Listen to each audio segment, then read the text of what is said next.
xildhibaan Axmed Diiriye Nacna oo kamid ah mudanayaasha golaha wakiilada ee Somaliland ayaa maanta laga hor istaagay madaarka cigaal ee magaalada Hargeysa. xildhibaanka oo arintaasi walaac xooggan ka muujiyay ayaa faahfaahin ka bixiyay waxaanu yiri adeersaad u sheegtay saaka waxaan u tagnay marxuumkii Ali Aaraye aynu soo dhaweynay aniga gudoomiyihii way geer horeeyeen marbaan wada galay markii hore laakiin markii dambe waxaan aniga leeyahay soo kaxay saxaafadda markii madaarka oo deerada laga soo dejinayo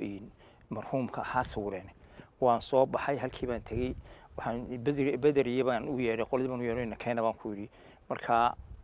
askaru ma gow marka kalideed markuu arkay ay murgeli maysid waar miyaan garanay waar xildhibaan Nacna baan waar runta waan qornaya kan area yaba adiga buu askari buu askar qula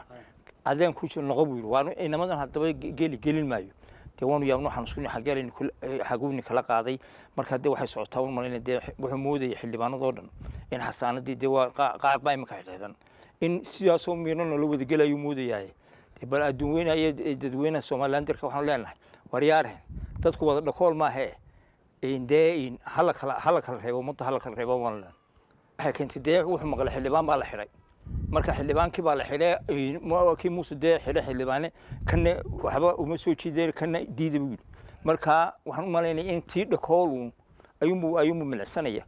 ma yaqeen noqobu qoriga buu la soo markaas in waan galay gelmaysa noqo uu qabsaday uu fiiqa waran markaas wariyaan waxa in keema de badariye baa la socday halkii marka soo noqon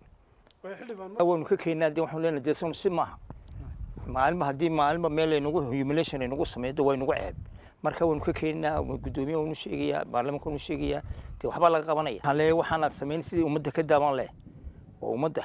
dadku xasaanad bay leeyihiin dadku wax bay leeyihiin sharaf bay leeyihiin maalintii dhakool xidhaan waxaan ku ninkii ka hadlay baan lahaa qaran dumis weeyaan ninkan waxa laga qabto baan lahaa laakiin xidha ma noolin laakiin waxaan ku dhigay xaq jidka loo soo maro cadaaladda wadada tooska loo soo maro anigu waxaan la xildhibaanku qalad buu galay oo de qalad buu galo ana baydaha ashana aanu ka qabanno laakiin de xasaanada baarlamaanka la soo mariyo oo marka baarlamaanka doodo oo baarlamaanku marka wax ku xukumaa bay ahayd laakiin tan kale ma yahay de ma hayn